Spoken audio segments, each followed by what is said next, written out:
Maybe we'll do 30 more seconds and we'll get started.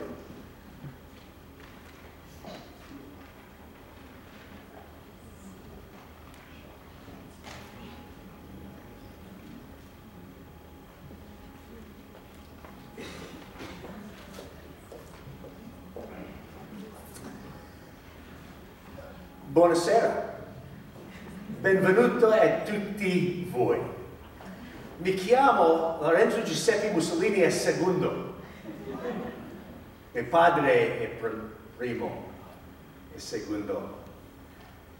Grazie per essere venuti. Thank you for coming. We really appreciate having you here. We're very excited about this particular venture.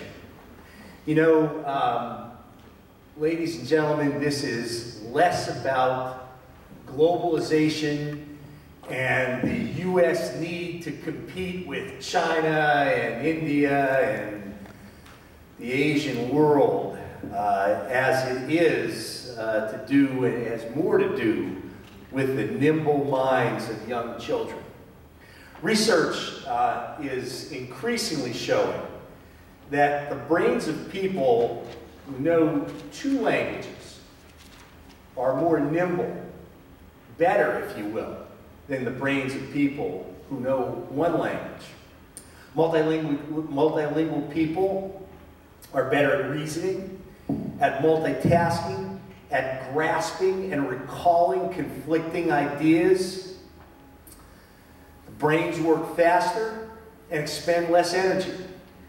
And as multilingual people age, they retain their cognitive facilities longer.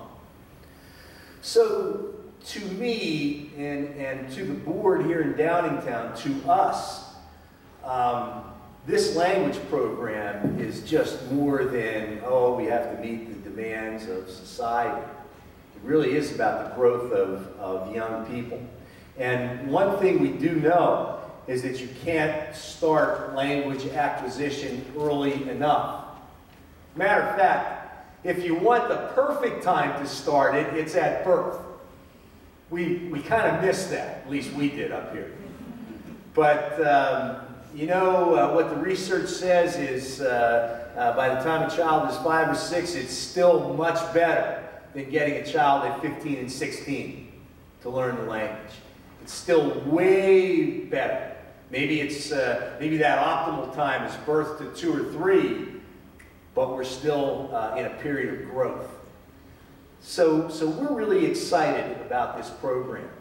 This is more about exposure than it is about mastery.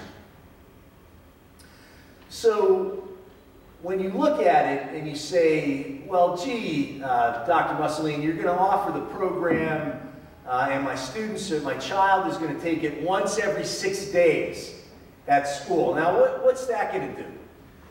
Well, that's a start. That's a start where everybody around them is learning a language. They're doing it socially in a group. We've got a lot more planned around that as we roll this out and the years come and go. You have access to the program at home 24/7. So why we say it's an exposure program, because we know that some of you will make it more than that. You'll make it a part of the child's day, a part of the Christmas break, the winter break, the spring break, summer vacation.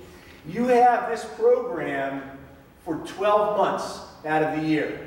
And if you have a child that's in kindergarten or first grade, I wish I did, because the opportunities are there for you with this program. The actual face-to-face teaching of a language will begin in grade 6, and that's new. So if you look at what we're trying to do in Downingtown to really spark that brain, is we're trying to get kids to experiment, if you will, with programs, with language acquisition programs from kindergarten to grade 5. Grade 6, you can choose one. Now, right now, we only have 3. There's 26, how many programs? 27? 26 programs, 26 languages in Rosetta Stone. So you can sit and say, well, if my child wants Mandarin, they hit 6th grade, what's going to happen? Well, I'm not 100% sure. My hope is we're going to get enough of them that we get a Mandarin teacher. That's my hope. That we have enough interest in 6th and 7th and 8th and 9th and 10th and 11th grade that we start to really go from acquisition and experimenting to mastery. And there's nothing wrong with multiple languages. So we're looking at this as something very unique, both in the Philadelphia area, in the state, and even nationally. So to tell us about that, tell us about a little bit about the program, we've got the folks from Rosetta Stone that we've been working with now for over a year to talk to you a little bit about the program. We're not going to just talk at you. There's certainly going to be enough ample time for questions and answers. Jen Sachs is here. Jen is coordinating the program. Lauren Baker is our world language coordinator right here. Lauren did a lot of research with the program. So let me get you Brianna and Chris, and whoever's coming up first. Chris, you got it. Thank you thank you for coming, everyone. Perfect. Thank you, Dr. Missling. You know, it's been a fun road to get to this point, and we are absolutely ecstatic to be partnering with Downington area schools. You know, it's funny that the world is changing. We hear that all the time, and when we were driving in from the airport where Brian picked me up today, we got a little lost. And it kind of dawned on me that we were getting directions on her phone. And I thought back to when I first started in sales a few years ago, and I can remember having to open the map.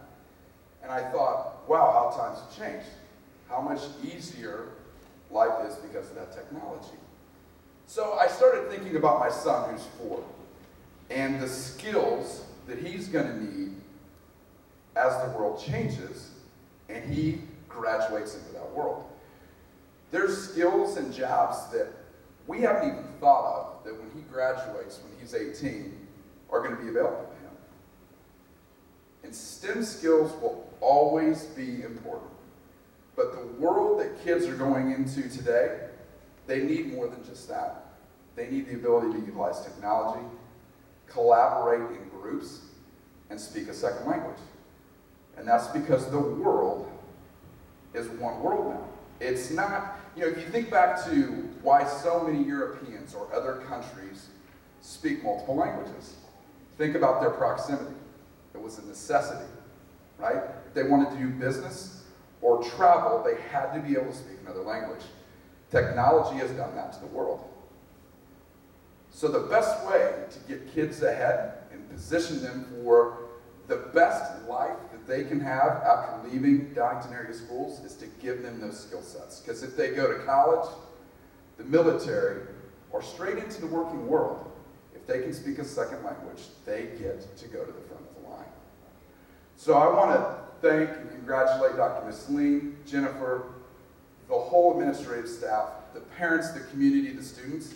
Congratulate you, because I travel all of North America talking about Rosetta Stone.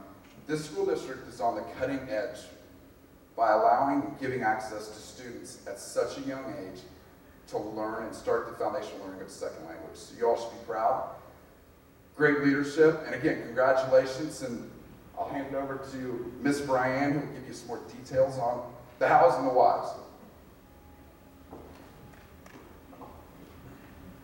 Okay, hi everybody. So we're going to start,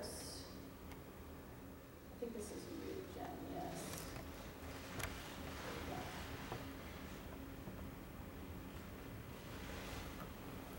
Okay. So the first thing we're going to do is watch a quick video of how Rosetta Stone works, because I get this question a lot. How does it work? You've seen it in the airports, you may have seen commercials, but it's really important to understand how it works and why it works. So this is kind of a quick video. We use immersion, and that's a great word, but what does it mean and how does it work? So let's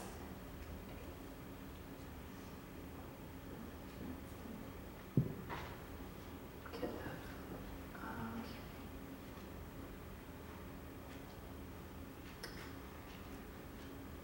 So I got us lost on the way here, and I also had the program shut down. So we're off to a great start. So just give me 1 second.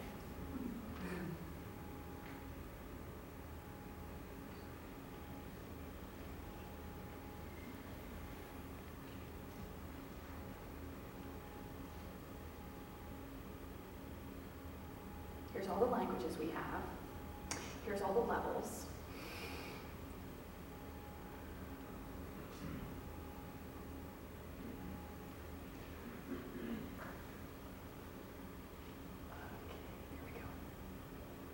Welcome to the Rosetta Stone community of learners worldwide. To get you started, I'll take just a few minutes to introduce the powerful language learning method you'll experience in Rosetta Stone. In a word, it's all about immersion. In language learning, immersion means you're completely surrounded by the language you're learning, soaked in it like a sponge with no translation, just like you learned your first language. Rosetta Stone uses this natural immersion method to teach you a new language the same way you learned your first language. We call the Rosetta Stone learning experience dynamic immersion because you use 5 dynamic strategies to accelerate your language learning: images, intuition, interactivity, instruction, and of course the immersion environment itself. From childhood on, we connect the meaning of language to the world around us. Real-life people, things, and situations provide the meaning for the words we use. Rosetta Stone works the same way. Real-life images show you the meaning of new words and phrases. When you connect word and image directly, you understand what the word means without translation.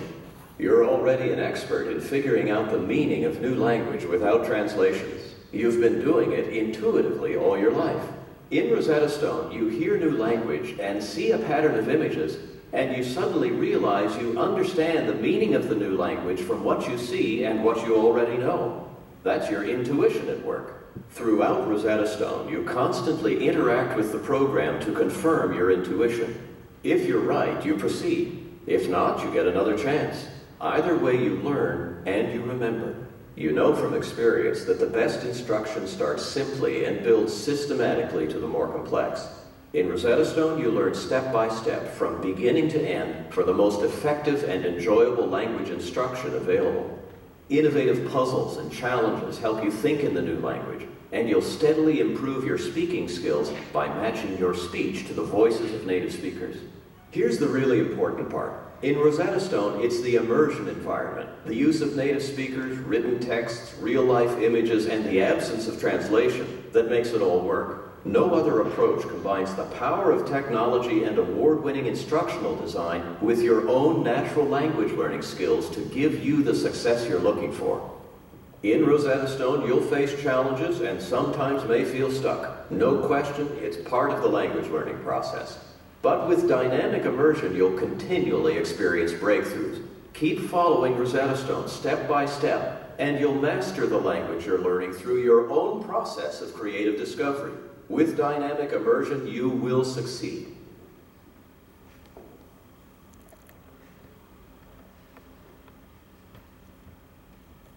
So the next thing I'm going to do is do a brief demonstration of the software and the program. And this is basically the user interface. So this is where the learners will go to learn the program. I'm going to start with the core lesson. This is where they learn the new language. After they go through this core lesson, they go through the focused activities. Now in this, we're looking at Spanish Latin America level 1. So we're taking them from 0 proficiency on up. We're assuming this learner has no language, they have no familiarity with Spanish.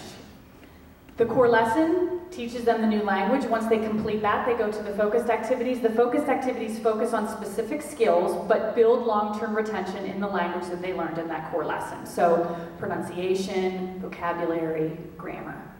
So we're going to start with the core lesson. Hola.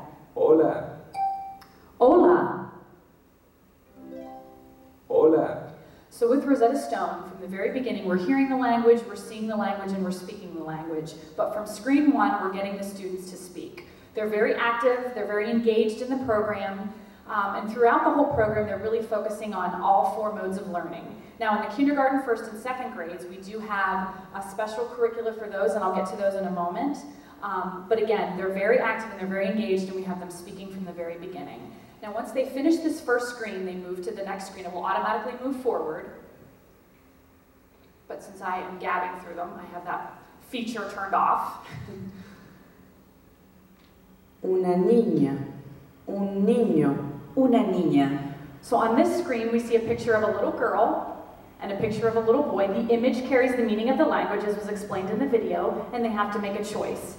Now, not that these students need really explanation on how to play video games, because we all know they don't read the instructions, but should they get confused and they decide to drag, no, just click on the appropriate choice. Un niño, If they get confused, un niño. move on to the third screen. La niña come. La niña bebe. El niño come. So again, we use the image. We already learned what a little boy and a little girl were, and now we're learning some additional verbs. El niño bebe. All right, and on the fourth screen, Una niña, una niña. una niña, un niño. I don't know, no. So it didn't like that one.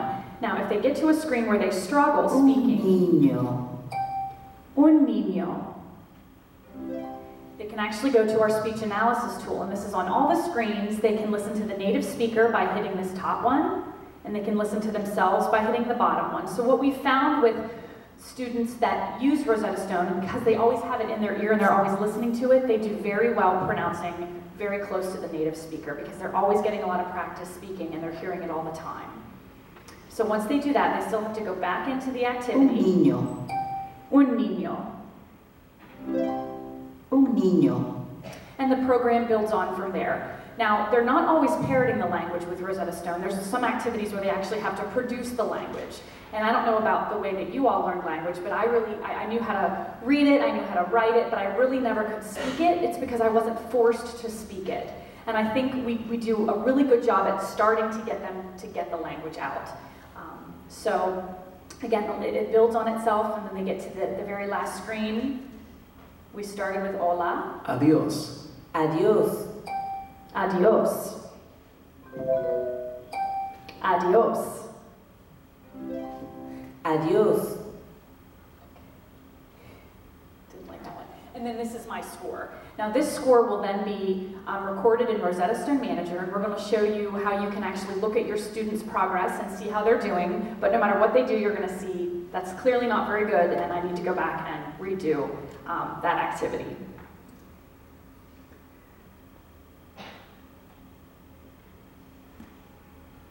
All right, and I wanted to show you our new, I'm really not used to using a microphone. I wanted to show you our new interface. Because this is what it's going to look like by the time you all have access to it at the beginning of the school year. It's just a lot more colorful. Everything's the same as far as the activities, but it's just going to be a little bit nicer to look at. So I wanted to kind of show you that so it would be, is this the right program? It's going to look a little bit differently. So it's our new learner interface. Now this is really important just to kind of understand how we're differentiating between kindergarten, first and second graders, and then third grade and up. The standard path of study is what we use for learners that can read. So grades 3 and up, they already know how to read and write. They start with that core lesson that I showed you. Because that's a 30 to 40 minute activity where the kids are sitting and they're kind of engrossed in that, that's not really a great way to have a kindergartner, first and second grader to sit and do that. So what we've done for the kindergartners is we've actually kind of used that core lesson as a capstone. You see that's right down here. And we start with little focused activities. They're 5 to 7 minute activities where the students are just getting exposed to vocabulary, exposed to pronunciation, but they're getting comfortable with the program. They're using the images to learn the language, so it's a lot different than, again, starting with this intense 30 to 40 minute core lesson. You'll see at the bottom right here, no reading activities, no writing activities. There's no milestones. The milestones are actually a unit test. It's a one-on-one conversation with the computer. Those are removed. And there's no quizzes, which is the adaptive recall. And the speech difficulty is number 2. So we're giving those learners a chance to really pronounce and really learn the language before we're saying, no, that's not correct. And as they get older, the speech difficulty will increase. You can also decrease that speech difficulty if we wanted. We can certainly do that. So we really we really are able to customize it even more to meet the needs of those kindergarten, first and second graders. Now this is a getting started guide that's going to be on the website, if I'm not mistaken. And basically this will show you how to get started with your learners at home.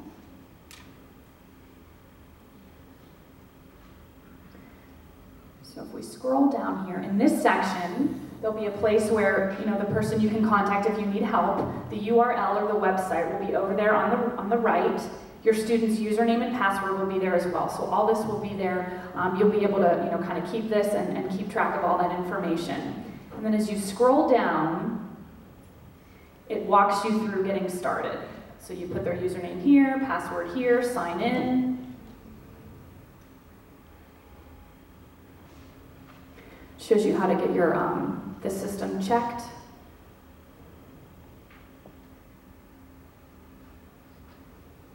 And then launch Rosetta Stone. Now the other thing that you may have to do, depending upon the type of computer they'll be using at home, you're either going to have to set up their headset or the integrated microphone. And that's basically, if they have a headset with integrated mic, you would need that for a desktop computer. If you're just using a laptop or an iPad or anything else, you can use the integrated mic. That's what I use when I use Rosetta Stone on mine. And this shows you how to set it up. It's a very simple process, but this will be in that document I just showed you. It isn't now, but we're putting it in there so that Downingtown will have that. You'll have that for your website, and that'll walk you through that. So we have all these resources that'll show you step by step what to do to get your learner started that first time.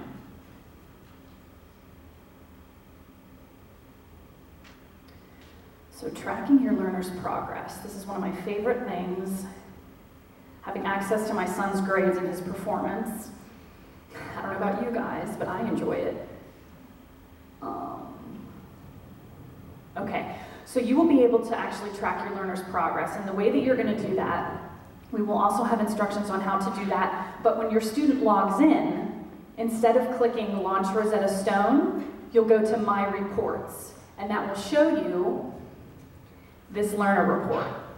This learner report will show you all the activities. This is the core lesson, and then these are the little focused activities. Now, for your K1 and 2, the activities will be different. They'll be, these focused activities will be first, but you'll be able to see score, completed, time spent, last time they logged in, and the last one is the attempts. So you'll be able to see how many times they did that activity.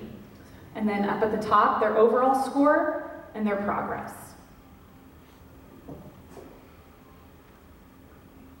And that's it. Please, questions. And if you want the mic, you can have it. Yes. Yes. Any differences in operation between Macintosh and PC platforms? No, it's compatible with both. Yes. You mentioned Spanish in Latin America. Is this different than the Spanish spoken in Spain? We have both. We have Castilian Spanish and Spanish Latin America, and they are a little bit different. And as far as the specifics, I would have to get back to you on what there is. I know Vosotros has something to do with it, but they are different. The programs are different, but we do offer both. Yes? If they finish the program, is there an option to continue on further? Absolutely. With the online program, you have access to all levels. So, should you have a go-getter and they finish all 40 to 60 hours of level 1, they can go right on to level 2, absolutely, and 3 and 4 and 5. And then God bless them if they finish level 5, then we can get them another language. And I want to meet them if they do that because I think that's fabulous at K to 5.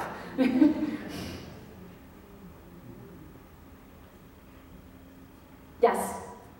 My child's already is going to be taking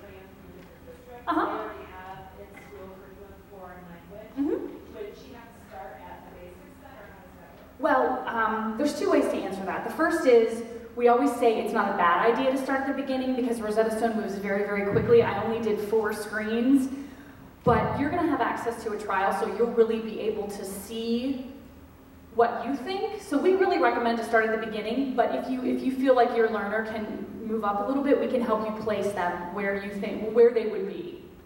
So in answer to your question, either way, we can figure that out. So the teacher is not helping them to get to that level, like decide which level they're going to be. Like the students is going to, we have to have our kids decide. Jen's gonna answer this one. In most cases, we recommend starting at the very beginning, but this was a situation where she already has some language experience. Yes, my kids too, that's why. Thank you, Brianne. Yes, I'm Jen Saxa, and I was going to be talking about the next part, which is Rosetta Stone here in Downingtown, what it will look like. But you bring up an excellent question. And even the word teacher is something we need to talk about for a minute, because in our Rosetta Stone implementation at the K-5 level, we are not going to have world language teachers at every school or a world language teacher of that language instructed. Instead, it's the Rosetta Stone technology and the system that you saw that's going to be the instruction. And there will be a teacher in the room, but that teacher will not necessarily have expertise in that language. Rather, they'll be there to help the student access the system. They'll help them when they have questions, because as adults who are watching over this and getting to know the system on their own, they do have familiarity. But they would not be in a position to say, yes, you are at this level and it is your turn, you should in fact move on.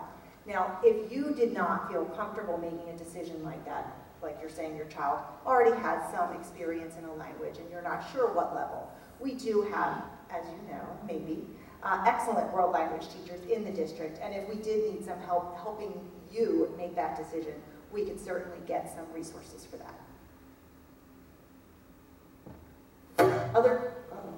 Other questions about Rosetta Stone itself before we get back into the implementation? Other questions that Brian and Chris might be able to answer? Yes. I have a child that's going to be to second grade, but I also have a pre-K child and I want to get her started in language. Can I tag on my other child to somehow pay separately for her to be able to do the same language? I don't see why not. I think that's something we can take as a one-off, absolutely. And we also actually have something else we can recommend for a pre-K learner. It's a Rosetta Stone program that is an app that's free to start, and then as they continue on and need more language, it's available, but it does both Spanish and letter sounds. So I think that might be better for you, but certainly, on these situations as they come up, absolutely, we're willing to support folks like you that, see that how important it is, absolutely. There was someone in the back, yes. So back to interoperability, say my main homework machine is desktop, but my kids need to get sucked along to a meeting for something else, and we left the iPad with us. Can we also, will that one log in work across all our devices once you download the app? Yes, I didn't understand the question for 1 second. Yes. So in other words, you'll have the app on the iPad, your student will use the same username and password to go there, and at home, you'll just go to the website, same username and password. Exactly, and it's software-based, precisely, and their progress will be tracked regardless of what they're using, yes. Yes? The child takes one language from K to 5, but that is not continue to the secondary level from 6th grade onwards. So they be starting a new language. How would that be? Like they basically be learning something from K to 5, but will not be able to continue on that language. It's not offered. I like how you're thinking, because maybe that means, as Dr. Mazzaline said earlier, that if we have enough demand for that language, even though we don't currently offer it at the secondary level, we might be able to begin to offer more languages at the secondary level. I mean, ultimately, the goal is to help students progress in the language of their choice. We don't have, right now, all of those languages available, so we want you to keep that in mind when you're choosing. You know, if you say, I definitely want my child's in 4th grade and I want to be sure this is something he or she can pursue up through the secondary level, then you might want to choose one of the languages we do offer, which are French, and it's in the materials there, but French, Spanish, German, Japanese, and Latin.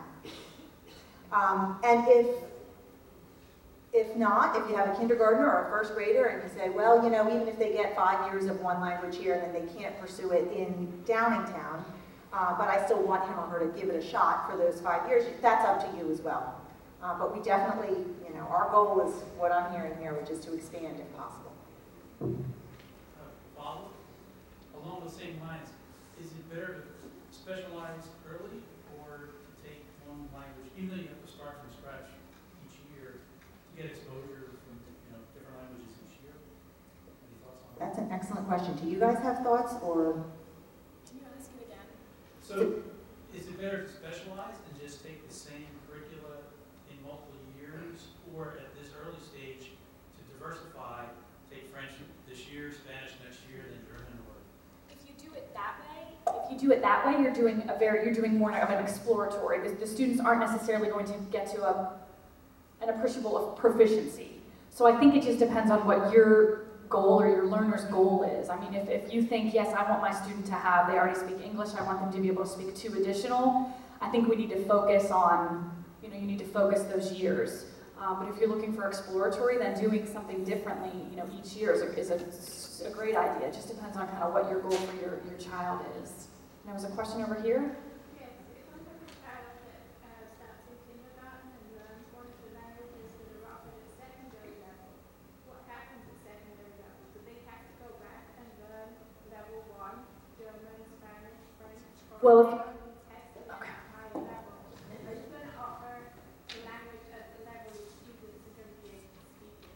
We are absolutely looking at just those kinds of questions because in the coming years, we're going to have more students coming with more proficiency to our secondary programs. So we are already talking about what correction or changes, I should say, need to be made to the secondary curriculum.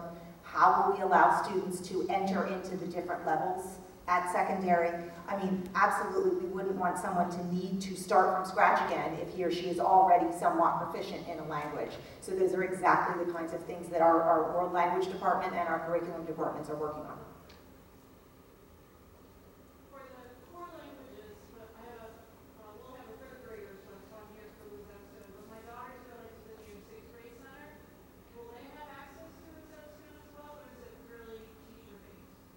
At the 6th grade center, we will have teachers versus Rosetta Stone. So the Rosetta Stone will be K through 5. At the 6th grade center, you mean? Well, Dr. Mosley. No, I think, yeah, right. Well, we're really, no, but the goal is that by the time they're in 6th grade, they're really ready to pursue a language more frequently and in more depth, and therefore they would require the expertise of a world language teacher who is certified to instruct in that, who does speak it fluently, and who can provide a different level of interaction for different levels of comprehension of the language by 6th grade. Oh, well, now, I'm not going to argue with that.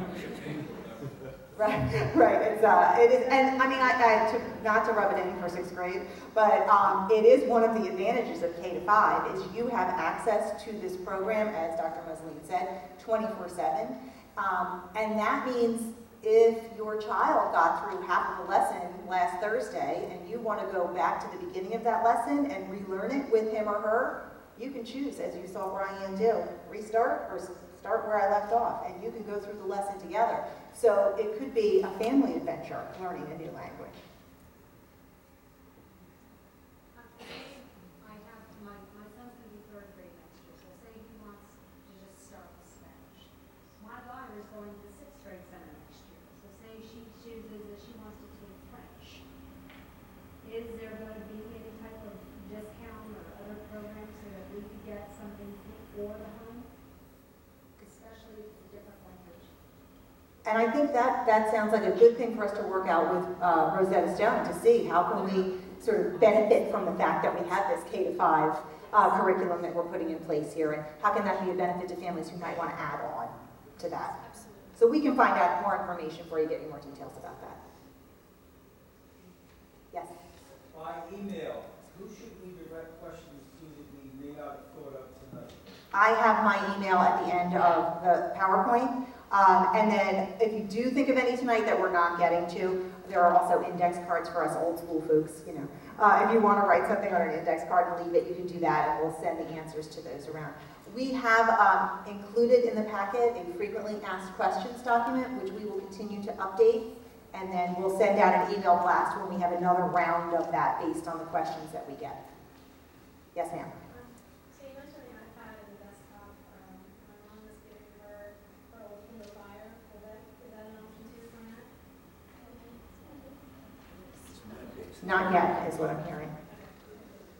Yes. I have a kindergarten, and so I understand you have the curriculum that's different for K through 2. What is the academic expectation for first graders? So next year, if she chooses Spanish, whatever, how will that be monitored, graded? Like, what's the expectation? I'm glad you brought this up. We haven't gotten to it officially in the presentation, but our goal.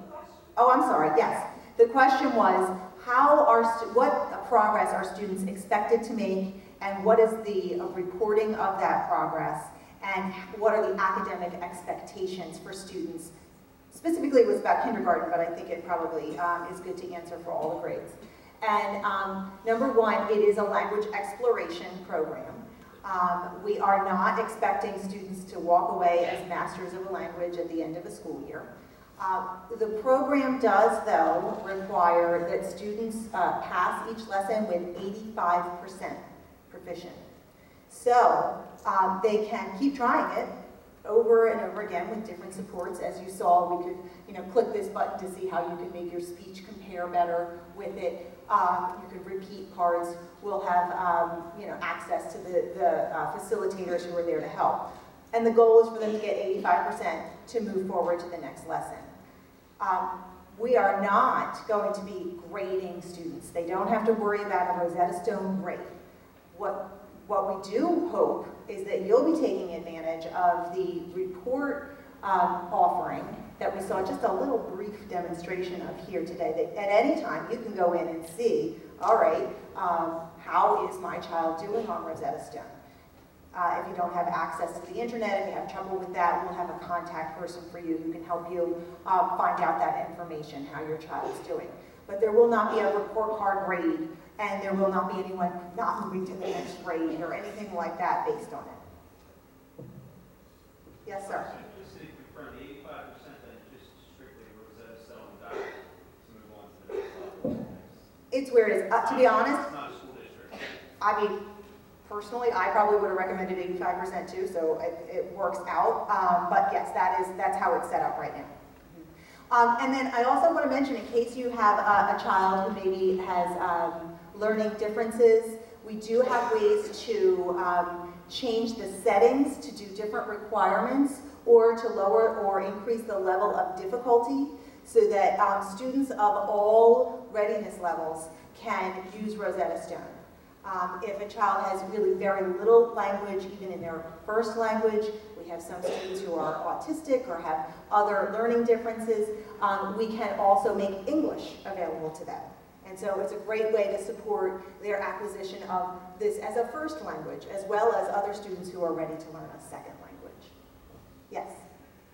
So, this is part of why we're going to the 6-day cycle? Yes. Yes? Okay. So, the kids are going to be doing this then on one of the 6-day cycles? Yes. They'll be in it, I guess, in the classroom?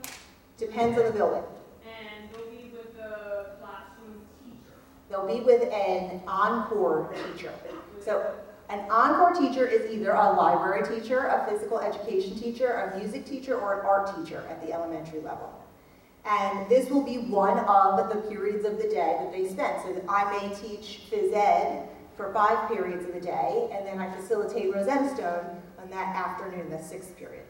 So, going back to what you were just talking about, that there's different ways you can do settings and adjust it to your child's learning abilities, capabilities. Is that teacher going to understand if Sally needs a little bit slower pace? Like who's kind of The changes that we would make to the program would be based on a student who has a diagnosed learning difference. So those students, very luckily, have teachers who are in charge of their cases, and they are teachers who interact with them regularly. They write their individualized education plans, and they will be looking to see, should this student, for example, who has speech therapy, should we be changing the level of difficulty on the speech for that student? Otherwise, the differentiation that comes about through the program, if you're not diagnosed with a learning difference, is in the different mastery. So you get to try it as many times as you need in order to access it and in order to master it. So we won't be making adjustments to the levels just based on a student who maybe doesn't score as well on a Dibbles test or something like that. But if a student has definitely documented issues that they struggle, we don't want that student to be asked to do things at the same level of difficulty until he or she is ready. But what about, so, for example, like my one daughter, English, the vocabulary comes a little easier than math.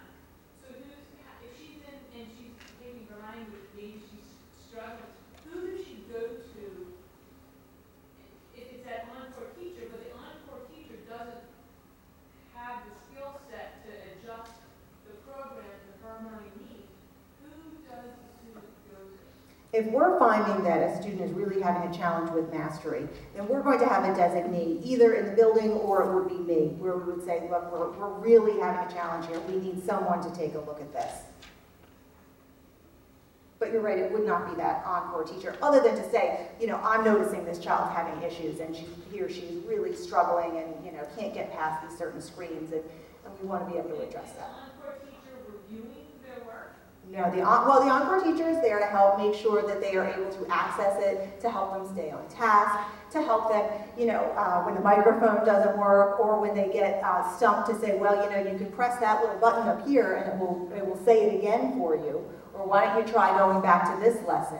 But the encore teacher does not have the expertise in the language, so they won't be able to coach necessarily in the language. What they can help with, and what we've already seen in our trials a little bit, is with the intuition part. So you saw there that, you could say, all right, so this one's a picture of a girl, and then it has the word Nina. Where else do you think you might have a picture? I see other pictures down here. Which other picture has a Nina?